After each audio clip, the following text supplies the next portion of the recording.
تو فرمایا تم اللہ کی پرستش اور بندگی کرو اس کے ساتھ کسی شے کو شریک نہ کرتے ہوئے. نفی بھی ساتھ آ گئی، لا الہ الا اللہ، نفی بھی ہو گئی، کوئی الہ نہ ہو تمہارا سوائے اللہ کے، اور تم پرستش ہی نہیں کرو صرف، بلکہ بندگی کرو، اطاعت کرو، کلی اطاعت، اس کی محبت سے سرشار ہو کر.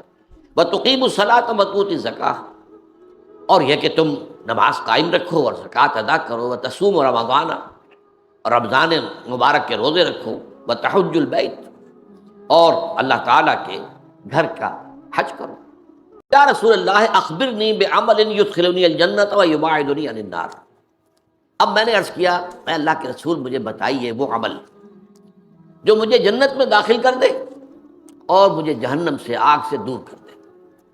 قال لقد سألت عن عظیم، آپ نے فرمایا تم نے بہت بڑی بات پوچھی ہے. یہ گویا تحسین کا کلمہ، شاباش، تم نے وہی بات پوچھی جو حقیقت پوچھنے کی. اس طویل حدیث میں الفاظ ہے بخن بخن، یہ عربوں کا ایک کلمہ ہے کسی کی تحسین کے لیے. تم نے بہت اچھا کہا. تو میں کہا کرتا ہوں کہ اردو میں ہم کہتے ہیں بہت خوب بہت خوب، تو بہت کی بے آ گئی، خوب کا خے آ گئی، تو بخن بخن، تم نے بہت اچھا پوچھا ہے. لقد سألت بشیء عظیم ثلاث مرات، حضور نے 3 دفعہ فرمایا تم نے بڑی عظیم بات پوچھی ہے، بڑا عظیم سوال کیا ہے.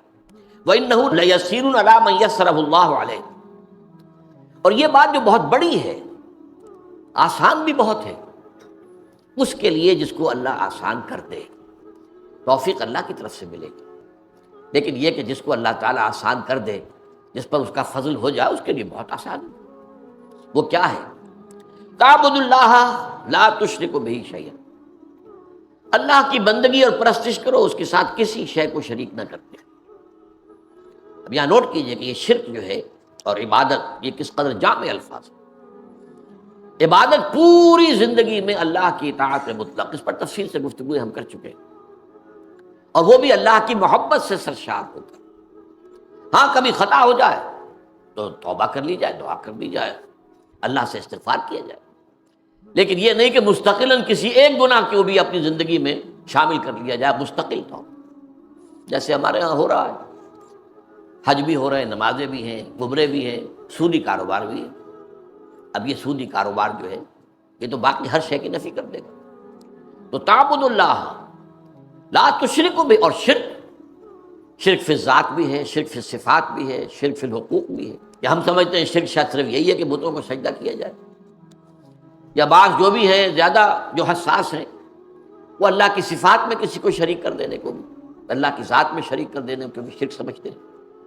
لیکن اللہ کے حقوق میں شریک کر دینا، شرک عملی کیا ہے اور توحید عملی کیا ہے، اس سے عام طور پر لوگ ناواقف ہیں. تو فرمایا تم اللہ کی پرستش اور بندگی کرو اس کے ساتھ کسی شے کو شریک نہ کرتے ہوئے. نفی بھی ساتھ آ گئی، لا الہ الا اللہ، نفی بھی ہو گئی، کوئی الہ نہ ہو تمہارا سوائے اللہ کے، اور تم پرستش ہی نہیں کرو صرف، بلکہ بندگی کرو، اطاعت کرو، کلی اطاعت، اس کی محبت سے سرشار ہو کر. وَتُقِيمُ الصَّلَاةَ وَتُؤْتُوا الزَّكَاةَ، اور یہ کہ تم نماز قائم رکھو اور زکوٰۃ ادا کرو. وَتَصُومُ رمضان، اور رمضان مبارک کے روزے رکھو. وَتَحُجُّ الْبَيْتَ، اور اللہ تعالیٰ کے گھر کا حج کرو. ثم قال، اب یہ تو بات آ گئی ایک جامع بات، دین کی جامع تعریف، دین کے تقاضوں کا جامع بیان، سب آ گئے اس میں. عبادت میں پوری زندگی کی اطاعت، شرک میں ہر نوع کے شرک سے بچنا، اور پھر اس کے ساتھ نماز، روزہ، حج، زکوٰۃ، جو کہ ارکان اسلام میں سے، جس کی بنیاد پر ہمارے معاشرے کا ایک خاص رنگ بنتا ہے، ہماری ایک تہذیب وجود میں آتی ہے، ہمارا ایک خاص تمدن ہے اسلامی زندگی کا. یہ اصل میں نماز، روزے، حج اور زکوٰۃ سے اس کی تشکیل ہوتی ہے. تو اس کو گویا کہ پورے دین کی تعبیر، اس کی حقیقت کو بیان کرنے میں یہ نہایت جامع کلمات ہے. اب اس کے بعد حضور خود فرماتے ہیں ثم قال، آپ نے فرمایا الا ادلک علی ابواب الخیر، تو کیا میں تمہیں یہ نہ بتاؤں کہ اس خیر کے، خیر کل کے دروازے کون سے ہیں، کن دروازوں سے اس خیر کل کو حاصل کرنے کے لیے داخل ہوا جا سکتا ہے. الصوم جنۃ، روزہ ڈھال ہے نفس کے خلاف، نفس کے حملوں کے خلاف، یہ ہم پڑھ چکے ہیں ایک اور حدیث میں. وَالصَّدَقَةُ تُطْفِئُ الْخَطِيئَةَ كَمَا يُطْفِئُ الْمَاءُ النَّارَ، اور صدقہ جو ہوتا ہے وہ خطا کو، گناہ کی آگ کو ایسے بجھا دیتا ہے جیسے کہ پانی آگ کو بجھا دیتا ہے۔ تو ہو گئی یہ خطا، صدقہ تو اللہ کے راستے میں، تو یہ صدقہ جو ہے اس گناہ کے اثرات کو دھو دے گا جیسے کہ پانی آگ کو بجھا دیتا ہے۔ وَصَلَاةُ الرَّجُلِ فِي جَوْفِ اللَّيْلِ، اور last but not the least, یہ میں الفاظ اضافہ کر رہا ہوں، نماز پڑھنا بندے کا رات کے پیٹ میں، رات کے درمیانی حصے میں۔ تہجد اصل میں جسے کہتے ہیں وہ نہیں ہے کہ جو عام طور پر لوگ فجر سے کچھ دیر پہلے جاگ گئے اذان سے اور جلدی سے 8 نفل پڑھ لیے، یہ تہجد نہیں ہے۔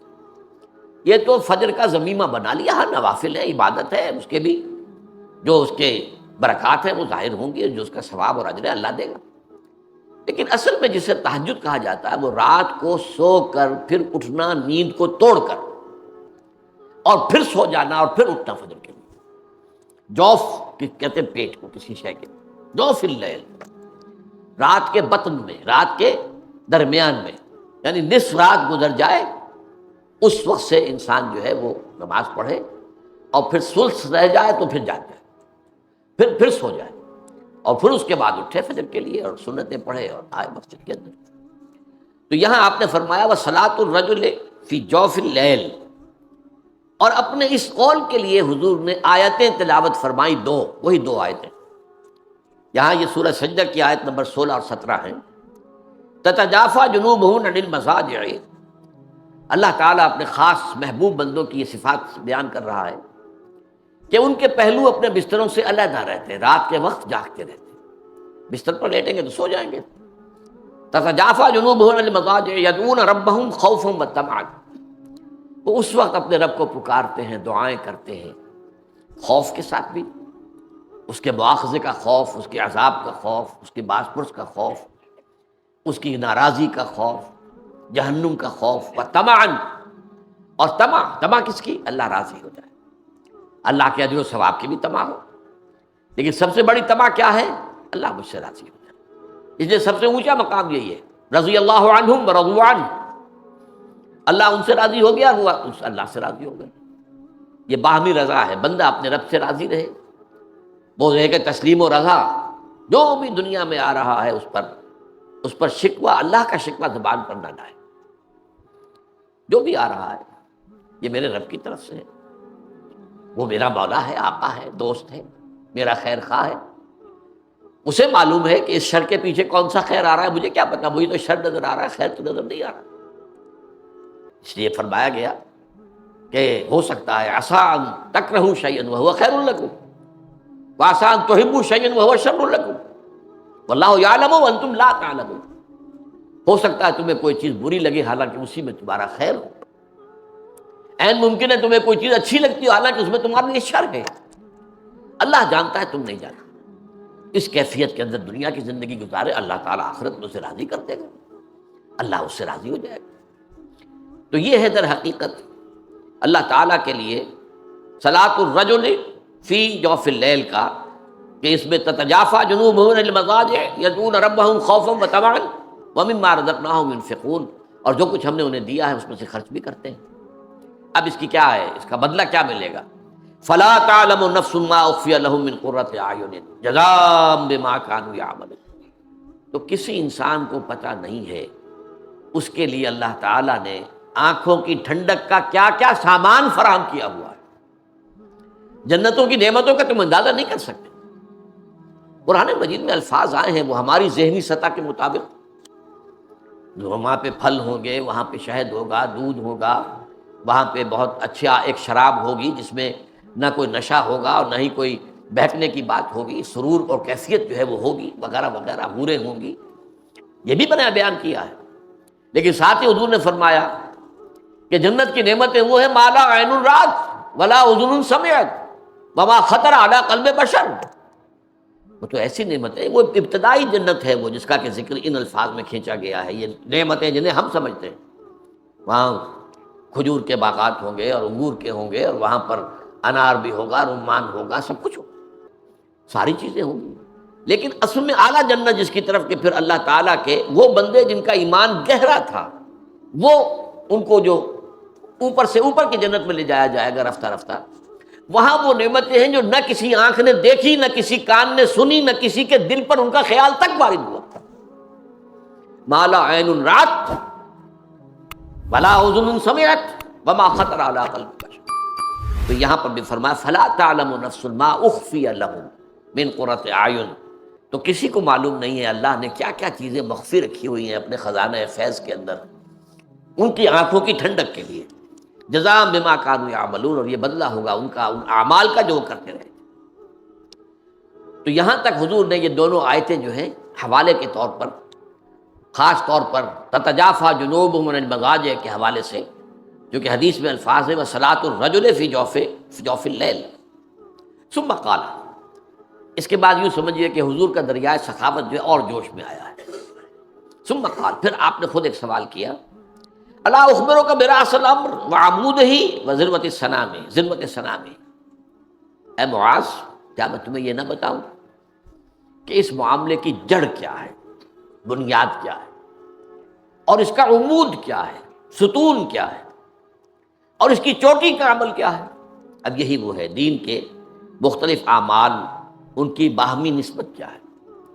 عام طور پہ سب باتیں لوگوں کو معلوم ہیں، لیکن یہ ریشو پروپورشن اور کیا چیز مقدم ہے، کیا ثانوی ہے، کس چیز کا کس کے ساتھ منطقی ربط ہے، یہ در حقیقت حکمت دین کا موضوع ہے. یہ سب کو معلوم نہیں. اب یہاں پر پورے دین کو ایک درخت سے تعبیر کیا گیا. ایک ہے اس کی جڑ، راس و حاصل الامر. ایک ہے عمود، تنا. عمارت میں آپ کہیں گے ستون، اور درخت میں وہ تنا ہوگا. وذروۃ السنام ہی، اور اس کی چوٹی کا عمل کیا ہے، چوٹی کیا ہے. اب آپ کو معلوم ہے درخت میں، آم کا درخت ہے تو جڑ بھی ہے، اس کے بعد تنا بھی ہے، اب اس کے بعد وہ شاخیں پھیلی ہوئی ہیں اور ان میں پتے بھی لگے ہوئے اور آم بھی لگے ہوئے. اصل شے ہوتی ہے وہ اوپر ہوتی ہے. اصل میں درخت آم کے لیے لگایا گیا، وہ جڑ میں نہیں لگتا، وہ تنے میں نہیں لگتا، وہ تو ٹہنیوں میں جا کر لگے گا، اوپر لگے گا چوٹی کے اوپر. گلاب کا پودا ہے تو گلاب کا پودا جو ہے اس پودے کی جڑ میں پھول نہیں لگتے، اس کے تنے میں، تنا جو چھوٹا سا ہوتا ہے اوپر جو ہے وہ اس کی چوٹی جو ہے اس کے اوپر پھول لگے ہوئے ہوتے. تو اس کی جڑ کیا ہے اور اس کا عمود کیا ہے اور اس کی چوٹی کا عمل کیا، میں تمہیں بتاؤں. قلت بلا یا رسول اللہ، میں نے عرض کیا حضور ضرور فرمائیے، ضرور فرمائیے. قال راس الامر الاسلام. اس معاملے کی جڑ، بنیادی منزل اسلام ہے. یہاں اسلام اپنے اس معنی میں آیا. ایک ہے اسلام اپنے ارکان کے حوالے سے، بنی الاسلام علی خمس، شہادت اللہ الہ الا اللہ وان محمد رسول اللہ واقام الصلاۃ وایتاء الزکوٰۃ وصوم رمضان وحج البیت من استطاع الیہ سبیلا. یہ حدیث ہم پڑھ چکے ہیں، غالباً حدیث نمبر 3 تھی اس میں، اسی مجموعے کے اندر متفق علیہ ہے حضرت عبداللہ ابن عمر رضی اللہ تعالیٰ عنہ.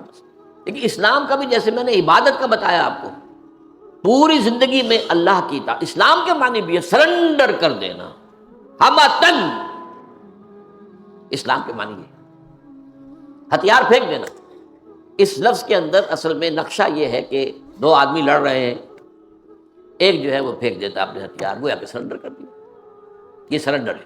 اسلام سرنڈر ہے اللہ کے سامنے. الاسلام یہ ہے در حقیقت جڑ. وعمودہ الصلاۃ، اور عمود جو ہے اس کا تنا نماز ہے. ویسے بھی آیا ہے الصلاۃ عماد الدین، نماز جو ہے وہ دین کا ستون ہے. وہ عماد اور عمود لفظ تو ایک ہی ہے. وعمودہ الصلاۃ، اس کا عمود جو ہے، اس کا تنا جو ہے، اس کا ستون جو ہے، وہی میں عرض کر رہا تھا کہ عمارت کا تصور کریں گے، عمارت میں بھی ایک بنیاد ہوتی ہے، پھر ستون ہے، ستون پر چھت ہوتی ہے. تو اسی طریقے سے درخت ہے، اس کی جڑ ہے، اس کا تنا ہے، اور پھر اوپر جو ہے برگوبار، جسے ہم کہتے ہیں برگوبار ہے. تو فرمایا کہ اس کا عمود جو ہے، تنا یا جو اس کا ستون ہے، وہ نماز. وذروۃ سنامہ الجہاد، اور اس کے چوٹی کا عمل الجہاد ہے. اب یہ ہے اصل میں سمجھنے کی بات. ہمارا ذہن سارا کا سارا وہ ارکان اسلام کے اوپر جمع ہوا ہے. جو وہ بہت دیندار ہیں وہ بھی بہرحال ان 5 کا تو کر لیں گے معاملہ، لیکن اس سے آگے نہیں جاتے. اس لیے میں نے آیت آپ کو سنائی تھی، حقیقی مومن صرف وہ ہیں جو ایمان لائے اللہ پر، اس کے رسول پر، پھر شک میں ہرگز نہ پڑے، یقین والا ایمان. ثم لم یرتابوا، ریب نہ ہو بالکل. یقین بن جائے. وجاہدوا باموالہم وانفسہم فی سبیل اللہ، اور جہاد کیا انہوں نے اپنی جانوں اور مالوں کے ساتھ اللہ کی راہ. اولئک هم الصادقون، صرف یہی لوگ سچے ہیں. یعنی اگر یہ دعویٰ کریں کہ ہم مومن ہیں تو ان کو یہ حق پہنچتا ہے، لیکن اگر یہ جہاد ہے ہی نہیں، دل میں یقین ہے ہی نہیں، بہرحال ایک عقیدہ ہے، والدین سے سن لیا، یا جب اسلام کو اللہ نے فتح دے دی تو فوج در فوج لوگ جو ہیں وہ داخل ہو رہے ہیں. وہ داخل ہونا اصل میں اس بنیاد پر تھا کہ اب it's no use resisting any more, اب ہم مقابلہ نہیں کر سکتے، we have to surrender. Surrender کا لفظ میں نے استعمال کیا تھا. تو در حقیقت قرآن نے کیا کہا؟ یہ کہتے ہیں ہم ایمان لے آئے، ان سے کہہ دیے تم ایمان ہرگز نہیں لائے ہو، ہاں تم کو ہم نے سرنڈر کر دیا ہے. قالت الاعراب آمنا قل لم تؤمنوا ولکن قولوا اسلمنا، ہم نے سرنڈر کر دیا، ہماری مخالفت ختم ہو گئی. اگر تم نے یہ بھی کیا ہے خلوص دل کے ساتھ، اس میں دھوکہ نہ ہو کہ ٹھیک ہے ابھی تو سر جھکا دو، پھر دیکھیں گے ذرا حالات بدلیں گے تو پھر کھڑے ہوں گے، یہ پھر منافقت ہے. لیکن اگر اس قسم کی کوئی بات دل میں نہیں ہے تو اگر آپ ایمان لائے ہیں اشہد ان لا الہ الا اللہ و اشہد ان محمد رسول اللہ، آپ مسلمان مان لیے گئے، بس ٹھیک ہے، اب آپ کی جان اور مال محفوظ ہے. تو اس اعتبار سے اسلام جو ہے وہ سرنڈر ہے. تو راس الامر الاسلام وعمودہ الصلاح وذروۃ سنامہ الجہاد. یہ جہاد نہیں ہے تو پھر پھل نہیں ملا، پھل نہیں لگا اس درخت کو. اس درخت میں پھل جو ہے وہ تو جہاد فی سبیل اللہ کا ہے. البتہ اس میں یہ ہے کہ سمجھنے کی بات ہے کہ جہاد کے معنی لوگوں نے صرف جنگ سمجھے، نہیں. جہاد کے لیے قتال، جنگ کے لیے قرآن کی اصطلاح ہے قتال فی سبیل اللہ. سورہ صف میں یہ دونوں الفاظ آئے ہیں. قالت، وہاں جو فرمایا گیا کہ یا اہل ایمان هل ادلکم علی تجارت تنجیکم من عذاب علیم، کیا میں تمہیں وہ کاروبار بتاؤں جو عذاب علیم سے چھٹکارا دلا دے؟ تؤمنون باللہ ورسولہ وتجاہدون فی سبیل اللہ باموالکم وانفسکم. یہاں جہاد کی اصطلاح آ گئی. ایمان پختہ رکھو اللہ پر، اس کے رسول پر، جہاد کرو اللہ کی راہ میں جانوں اور مال کے ساتھ. یہ ہے آیت نمبر 11 سورہ صف کی. اور آیت نمبر 4 میں کیا ہے؟ ان اللہ یحب الذین یقاتلون فی سبیلہ صفا کانہم بنیان مرصوص. اللہ کو محبت تو اپنے ان بندوں سے ہے جو اس کی راہ میں جنگ کرتے ہیں، ایسی صفیں باندھ کر جیسے سیسا پلائی ہوئی دیوار ہو کہ دشمن اس کے اندر کوئی رخنہ پیدا نہ کر سکے. تو قتال فی سبیل اللہ بھی ہے، جہاد فی سبیل اللہ بھی. مکے میں 12 برس جہاد فی سبیل اللہ ہو رہا تھا، قرآن کے ذریعے سے جہاد، دعوت و تبلیغ کا جہاد، تربیت و تزکیے کا جہاد، تنظیم کا جہاد، یہ جہاد ہو رہا تھا. مدینے میں آ کر وہ جہاد قتال کی شکل ہو گیا. اس لیے اس اعتبار سے نوٹ کر لیجئے کہ جہاد جو ہے وہ صرف جنگ کا نام نہیں ہے. جد و جہد، آپ اللہ کے دین کے غلبے کی جد و جہد کریں، ظاہر بات ہے اس کے لیے پہلے لوگوں تک اللہ کا دین پہنچانا ہوگا، پھر جو واقعتاً قبول کر لیں دل سے خلوص کے ساتھ انہیں جمع کرو، منظم کرو. ظاہر بات ہے قتال تو جب تک مناسب تعداد میں لوگ موجود نہ ہو، مناسب تیاری نہ ہو، اور وہ اس کے لیے ان کی ٹریننگ بھی پوری نہ ہو گئی ہو، اس وقت تک جنگ تو نہیں کی جا سکتی. خودکشی تو نہیں کرنی ہے نا، جنگ کرنی ہے. تو جنگ کے لیے تو تیاریاں ہیں. اس لیے جہاد کے لفظ کو نوٹ کیجئے یہاں پر کہ جہاد ہے کہ جو کہ چوٹی کا بر. ہو سکتا ہے کوئی لوگ جہاد کر رہے ہوں، اتنی تعداد میسر ہی نہ ہو کہ قتال کیا جا سکے، وہ اگلا قدم تو نہیں اٹھائیں گے، لیکن صرف جہاد ان کی نجات کے لیے کافی ہو جائے گا. ہاں اگر اللہ کی طرف سے اس معاشرے سے ریسپانس مل جائے اور معتدل تعداد کے اندر لوگ آ جائیں اور منظم بھی ہو جائیں، انہوں نے اپنے اوپر بھی اللہ کے دین کو نافذ کر لیا ہو. یہ نہیں کہ اپنے اوپر، اپنے معاملے میں، اپنے گھر میں تو دین ہے نہیں اور باہر دین نافذ کرتے پھریں، یہ نہیں. اپنی ذات پر اپنے گھر میں دین نافذ کیا اور پھر منظم ہو گئے ہوں کسی ایک امیر سے بیعت کر کے، بیعت سم و طاعت اور بیعت جہاد، اور وہ منظم اور سم و طاعت ان کے اندر فوگر ہو گئی اور ان کے دلوں سے ہر امنگ نکل گئی ہو سوائے اللہ کی رضا کے اور آخرت کی فلاح. یہ نہیں کہ حکومت کی طلب میں کر رہے ہوں یا مال غنیمت کی طلب میں کر رہے ہوں، نہیں، معاذ اللہ ثم معاذ اللہ. وہ تو پہلی جو حدیث تھی اس مجموعے کی، انما الاعمال بالنیات، اعمال کا دار و مدار نیتوں پر ہے. تو جس کسی نے ہجرت کی اللہ اس کے رسول کے لیے، اس کی ہجرت تو اللہ اور اس کے رسول کے ہاں شمار ہو جائے گی. لیکن جس نے ہجرت کی تھی دنیا کے حصول کے لیے یا کسی خاتون سے نکاح کرنے کے لیے، تو پھر ہجرت ہو الی ما ہاجر الیہ، تو اس کی ہجرت انہی چیزوں کی طرف ہے جس کے لیے ہجرت کی. اللہ اور اس کے رسول کو کوئی سروکار نہیں. اسی طرح قتال اگر کیا ہے مال غنیمت کے لیے، دولت کے لیے، یا کسی قبیلے سے کوئی خاص پرانی دشمنی چلی آ رہی ہے اور اب اس قبیلے کے خلاف حضور بھیج رہے ہیں مہم، تو بڑی تیزی کے ساتھ آ کر شریک ہو گئے کہ اب بدلہ لینے کا موقع مل جائے گا. اگر ایسے جذبات ہیں تو یہ جہاد فی سبیل اللہ نہیں ہے، قتال فی سبیل اللہ نہیں ہے، قتال فی سبیل النفس ہے، نفس کے لیے قتال کر رہے ہیں. تو وہ جبکہ انسان کے دل سے ہر امنگ، ہر آرزو نکل جائے سوائے اللہ کی رضا اور آخرت کی فلاح، اس کے لیے جو جد و جہد بھی وہ جہاد میں ہے.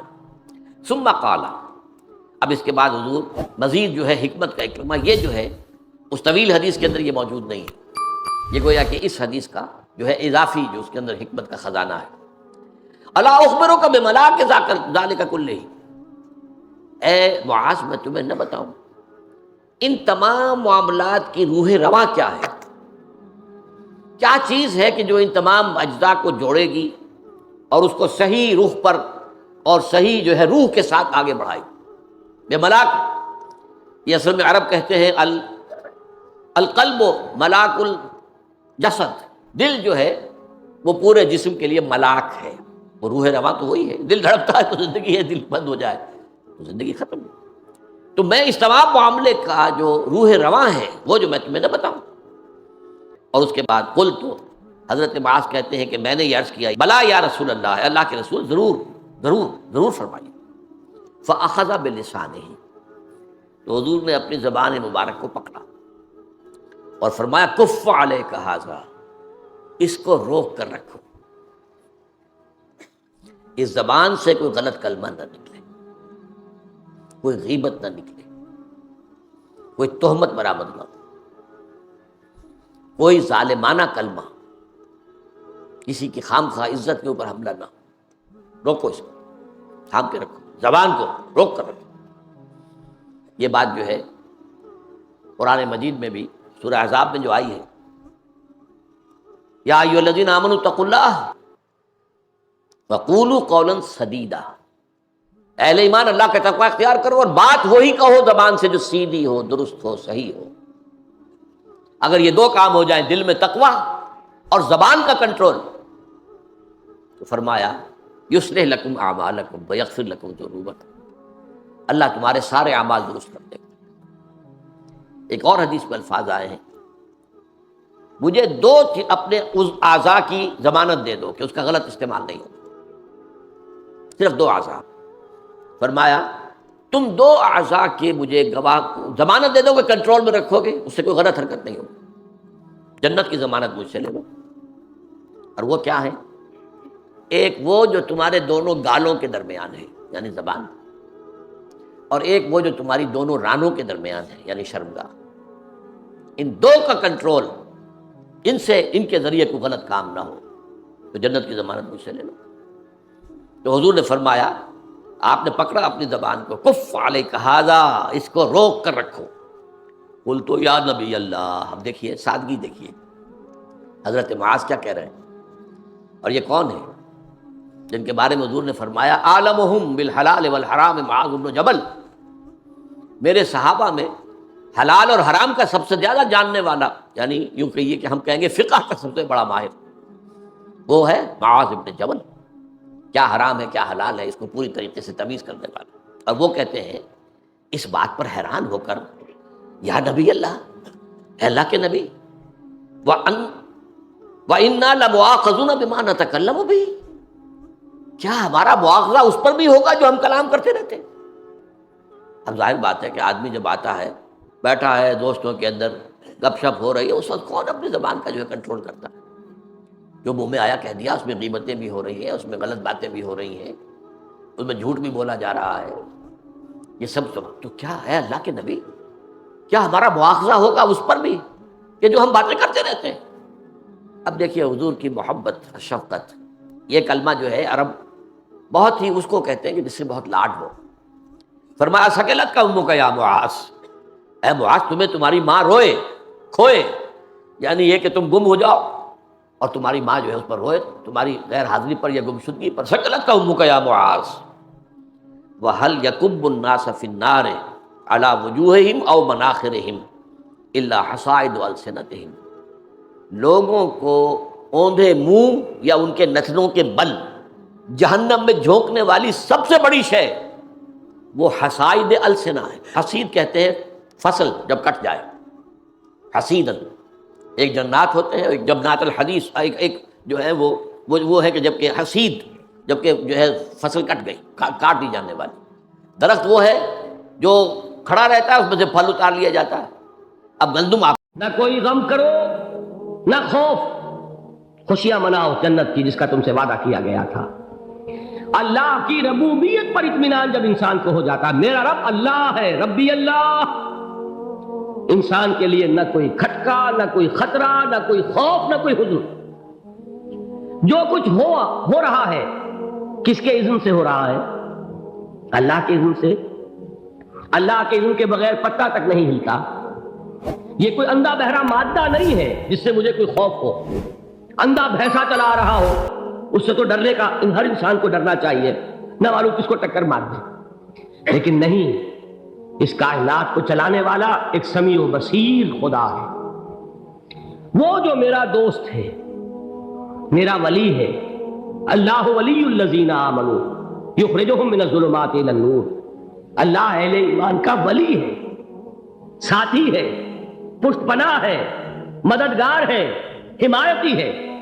بتائیے جسے یقین ہو جائے کہ اللہ میرا مددگار، اللہ میرا محافظ، اللہ میرا پشت پناہ، اللہ میرا حمایتی، اس کے لیے کوئی خوف ہوگا؟ اس سے کوئی ڈر ہوگا؟ میں مثال دیا کرتا ہوں ایک بہت سادہ پنجاب کے دیہات کی۔ تو بڑا چودھری ہے اور کوئی غریب کسان ہے۔ اس غریب کسان کے جانوروں کو ہر وقت اندیشہ ہوگا چوری کا، کوئی میری بھینس کھول کر نہ لے جائے، کوئی میرا بیل کھول کر نہ لے جائے۔ لیکن جس کے بارے میں یہ سب کو معلوم ہو کہ وہ جو بڑا چودھری ہے وہ اس کا دوست ہے، اس کی بچیا کو کوئی خوف ہوگا؟ اس کی بھینس پر کوئی ہاتھ ڈالے گا؟ اسے کوئی اندیشہ ہوگا؟ نہیں۔ کیوں؟ کہ وہ بڑا چودھری، بڑا اس کا یہاں کا سردار، جاگیردار، سب کو معلوم ہے وہ میرا دوست ہے، کوئی میرے خلاف اقدام نہیں کر سکتا۔ اس دنیا میں یہ چھوٹی سی بات اگر آپ کے دلی اطمینان اور سکون کا باعث بن سکتی ہے تو ذرا تصور کیجئے۔ میں لفظ تصور استعمال کروں گا صرف اس لیے کہ اس کا ہم جس کو کہتے ہیں ادراک اور شعور کر نہیں سکتے، اگر کے ساتھ کر سکتے۔ اگر یقین ہو کہ اللہ میرا مددگار اور یقین ہو کہ اللہ ہر آن میرے ساتھ ہے، پھر کوئی خوف؟ کس کا خوف؟ کوئی شے اللہ سے بالا تر ہے؟ کوئی قوت اس سے زیادہ طاقتور ہے؟ کوئی اس کے ارادے کو بدلنے والا ہے؟ کوئی اس کی مشیت کے آڑے آنے والا ہے؟ یہی بات ہے جو حضور نے فرمائی۔ یہ ایمان کا حاصل ہے لب لباب، کہ دیکھو اچھی طرح اس بات کو ذہن نشین کر لو، اگر تمام انسان مل کر تمہیں کوئی نقصان پہنچانا چاہے نہیں پہنچا سکتے مگر جو کچھ اللہ نے لکھ دیا ہو، اور تمام انسان مل کر تمہیں کوئی نفع پہنچانا چاہے نہیں پہنچا سکتے مگر وہ شے جو اللہ نے طے کر دی۔ آپ پھر میں کہوں گا ذرا طاری کیجئے، اسے فرض کیجئے، اسے سوچئے، اگر اس حدیث پر ہمارا دل ٹھکا ہوا ہو تو کسی سے ڈر ہوگا؟ یہ مجھے نقصان نہ پہنچا دے، یہ میری رپورٹ خراب نہ کر دے، یہ میری انکریمنٹ نہ رکوا دے، یہ میرا یہ نہ بگاڑ دے، یہ میرے یہ نقصان نہ پہنچا دے۔ اس کا ڈر، اس کا ڈر، اس کا خوف، اس کی خوشامد، اس کے لیے جا کر طرح طرح سے اپنی عزت نفس کو ذلیل کروانا اس کے سامنے، یہ سب کچھ کیوں کرتا ہے انسان؟ جب سمجھتا ہے کہ اس کے ہاتھ میں میرا کوئی نفع ہے، اس کے ہاتھ میں میرے لیے کوئی ضرر ہے، یہ مجھے کوئی غضب پہنچا سکتا ہے، یہ مجھے کوئی نقصان پہنچا سکتا ہے، یہ میرا کوئی کام بنا سکتا ہے، یہ میری کوئی ضرورت پوری کر سکتا ہے، اسی کا نام شرک ہے۔ جہاں آپ نے یہ سمجھا کہ غیر اللہ کے اندر کوئی طاقت موجود ہے وہی شرک ہے۔ بتوں سے تجھ کو امیدیں، خدا سے نو امیدی، مجھے بتا تو صحیح اور کافری کیا ہے؟ شرک تو یہ ہے جس پر بھی تمہیں یہ خیال ہے کلمہ ہے، یہ کلمہ سوم، لا حول ولا قوت الا باللہ، ذرا اس پر دل کو کبھی اگر آپ تصور کریں، پھر فرض کریں، دل ٹھک جائے، اس پر کوئی طاقت نہیں۔ یہی بات تھی جو شیخ عبد القادر جیلانی رحمۃ اللہ علیہ نے اپنی وصیت میں اپنے بچے سے کہی۔ 11ویں دینے والے ہیں لیکن حضرت شیخ عبد القادر جیلانی کی وصیت اور تعلیمات کو کتنے لوگ ہیں کہ جانتے ہو؟ یہ جن مقامات تک پہنچے ہیں وہ کس چیز کی بدولت پہنچے؟ انہوں نے جو پیغام دیا وہ کیا تھا؟ اے میرے بچے، جس طریقے سے قرآن مجید میں حضرت لقمان کی نصیحتیں جو ہے نقل کر دی گئی ہیں، میں یہ عرض کروں گا بالفرض اگر قرآن حضرت عبد القادر جیلانی کے بعد نازل ہوا ہوتا تو شیخ عبد القادر کی یہ نصیحتیں بھی قرآن میں درج ہوتی. اتنی اونچی نصیحتیں ہیں. اے میرے بچے اس حقیقت کو ذہن نشین کر لے, لا فاعل فی الحقیقت ولا مؤثر الا اللہ. اس کائنات میں نہ کوئی فاعل حقیقی ہے نہ مؤثر حقیقی ہے سوائے اللہ. کسی شے میں کوئی تاثیر نہیں اگر اللہ نہ چاہے. آگ جلا نہیں سکتی اگر اللہ نہ چاہے. پانی ڈبو نہیں سکتا اگر اللہ نہ چاہے. زہر ہلاک نہیں کر سکتا اگر اللہ نہ چاہے. کوئی چیز فائدہ نہیں پہنچا سکتی اگر اللہ نہ چاہے. تو در در پہ کیوں سر جھکاتے ہو؟ در در پر کیوں جبیں سائی کرتے ہو؟ سب کے سامنے کیوں ہاتھ پھیلاتے ہو؟ ایک اللہ سے مانگو, ایک اللہ کے سامنے زمین پر اپنی جبین رکھو. لا فاعل فی الحقیقت ولا مؤثر الا اللہ. نظر آتا ہے ہمیں کہ پانی پیاس بجھا دیتا ہے. پیاس بجھانے کی صلاحیت پانی میں نہیں ہے, اللہ کے اذن سے. کھانا بھوک مٹا دیتا ہے, بھوک مٹانے کی صلاحیت کھانے میں نہیں ہے, اذن رب میں. دیکھیے یہی یقین تھا. حضرت موسیٰ علیہ السلام کا واقعہ یاد کیجئے. سامنے سمندر آ گیا ہے, قوم دیکھتی ہے پیچھے کہ گرد و غبار کا طوفان. معلوم ہوا کہ فرعون اپنے لشکر سمیت آ گیا.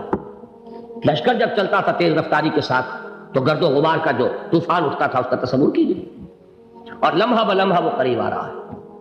پوری قوم نے کیا کہا؟ اے موسیٰ انا لمدرکون, اے موسیٰ ہم کو پکڑے گئے. قرآن مجید میں تو یہاں وہ باتیں نہیں لکھی ہیں, لیکن تورات میں یہ درج ہے کہ بنی اسرائیل جھگڑنے لگے, دست و گریبان ہو گئے موسیٰ کے ساتھ. موسیٰ نے یہاں مروایا لا کر, اس سے تو ہم ہی بہتر تھے. وہاں کھانے کو ملتا تھا, زندگی تو تھی, بیگار ہم کر رہے تھے, موت تو نہیں تھی.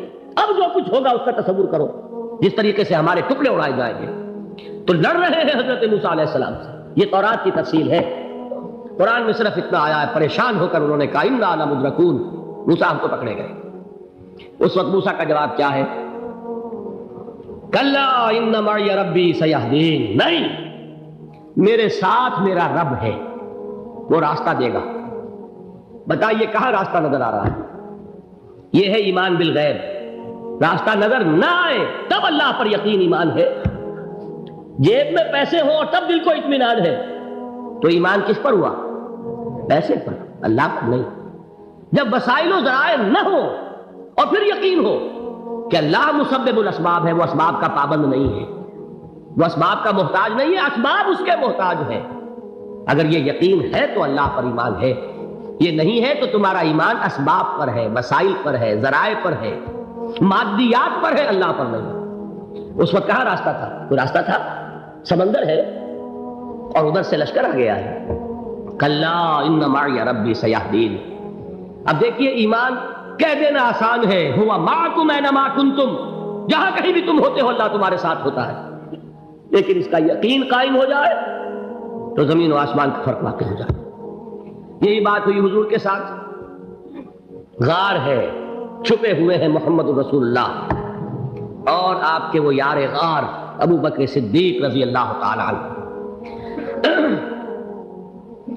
اقبال نے حضرت ابو بکر کی شان میں چند اشعار کہیں صرف, لیکن واقعہ یہ ہے کہ بھاری بھاری نظموں پر اور قصیدوں پر بھاری ہے. طویل ترین نظمیں اور قصیدے ہوں ان پر بھاری ہے. ہمتیں ابو بکر کی ہمت جو ہے, کشت ملت را جو اب جیسے بارش سے کھیتی اپجتی ہے, ابو بکر کی ہمت اور عظیمت اس امت کو اسی طرح سینچنے والی ہے. ثانیے اسلام و غار و بدر و قب, وہ دوسرے تھے اسلام میں دوسرے. پہلے کون تھے؟ انا اول المومنین, حضور فرماتے ہیں سب سے پہلا ایمان لانے والا میں. دوسرے ابو بکر. ویسے ہمارے ہاں یہ چلتا ہے اختلاف, حضرت علی پہلے ہیں کہ حضرت ابو بکر پہلے ہیں, لیکن اس میں بڑی خوبصورت تطبیق قائم کی ہے علماء نے اور بہت صحیح ہے.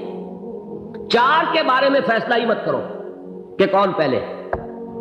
ان کی ایک عجیب تقسیم کر دی ہے.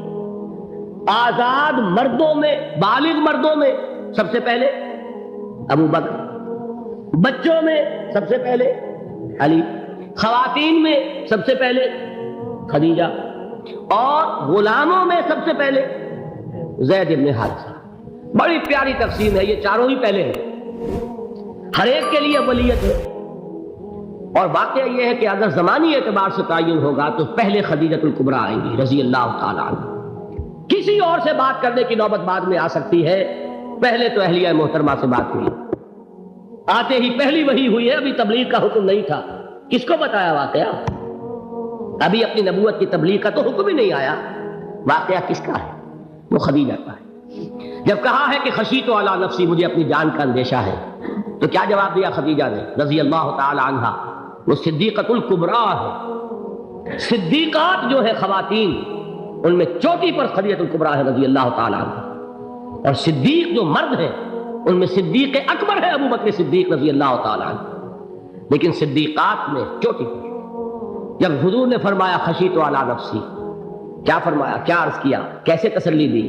نہیں، اللہ آپ کو ضائع نہیں کرے گا، آپ غریبوں کے ہمدرد ہیں، آپ مساکین کے تکالیف رفع کرنے والے ہیں، آپ بیواؤں کی سرپرستی کرتے ہیں، آپ مسافروں کی خدمت کرتے ہیں، اللہ آپ کو ضائع نہیں کرے گا۔ یہ یقین ہے اس خاتون کے اندر۔ خیر وہ ایک علیحدہ بات ہو جائے گی۔ میرے دل پر حضرت خدیجہ رضی اللہ تعالیٰ عنہ کی شخصیت کا بڑا گہرا نقش ہے، جو وہ کوئی اور ہی وقت اور موقع ہوا تو بیان ہوگا۔ بہرحال اقبال نے ایک مصرے میں جو 4 اولیتیں جمع کر دی ہیں، ہمت او کشت امت را چو ابر، ثانی اسلام و غار و بدر و قبر۔ اسلام میں حضور کے بعد پہلے کون؟ ابو بکر۔ غار میں حضور کے ساتھ کون؟ ابو بکر۔ بدر کی رات اللہ کا رسول سر بسجود، وہ گھاس پھوس کی جو جھوپڑی بنائی گئی تھی، اور وہاں تلوار ننگی لے کر پہرا دینے والا کون؟ ابو بکر۔ اور اس حجرہ عائشہ میں محمد کے بعد سب سے پہلے دفن ہونے والا کون؟ ابو بکر رضی اللہ تعالی عنہ صلی اللہ علیہ وسلم۔ وہ جو معاملہ میں سنا رہا تھا غار ثور کا، حضرت ابو بکر بھی حضور کے خیال سے لرز گئے ہیں۔ آپ کو یاد ہوگا کہ جا کر پہلے تمام جتنے سوراخ تھے انہیں بند کیا ہے، ایک سوراخ رہ گیا تھا جس کو بند کرنے کے لیے کوئی کپڑا نہیں تھا، وہاں اپنی ایڑی رکھی ہے، تب کہا ہے حضور سے تشریف لائیے، اور اپنے زانو پر حضور کو لٹایا ہے، اور وہاں کسی موذی جانور نے کاٹا ہے، حضور کی آنکھ لگ گئی تھی، اس وقت اس بل کے اندر جو بھی بچھو ہے کیا ہے واللہ عالم، اس نے کاٹا ہے، اس کی تکلیف کی وجہ سے ابو بکر کی آنکھوں سے آنسو ٹپک گئے، حضور کے چہرے مبارک پر پڑے ہیں، تو حضور جاگے ہیں، معاملہ کیا ہے؟ ایڑی نہیں ہٹائی وہاں سے، مبادا وہ جانور وہاں سے نکل کر محمد الرسول اللہ کو کوئی گردن پہنچا دے، ابو بکر کی ایڑی ہے، جس طرح چاہے کھا لے، ختم کر دے، جان نکل جائے تب کوئی آنچ آئے، محمد پر تو آئے، لیکن جیتے جی نہیں۔